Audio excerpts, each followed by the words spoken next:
నమస్కారం ఘంటారావానికి స్వాగతం ముందుగా ప్రధాన అంశాలు రెండో రోజు కలెక్టర్ల సదస్సు ప్రారంభం నగదు రహిత లావాదేవీల ప్రోత్సాహంపై చర్చ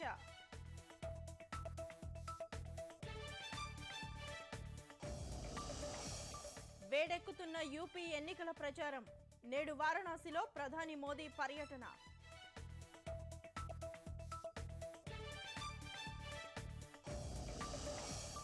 నోట్ల రద్దు తర్వాత లక్షకు పైగా ఖాతాల్లో కోటికి పైగా నగదు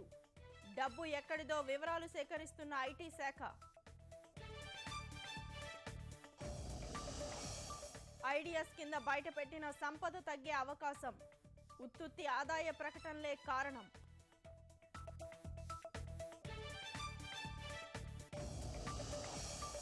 డబ్బు కడితే చాలు హాజరు లేకుండానే పరీక్షలు బిఎడ్ డిఎడ్ కళాశాలల్లో నిబంధనలకు నీళ్లు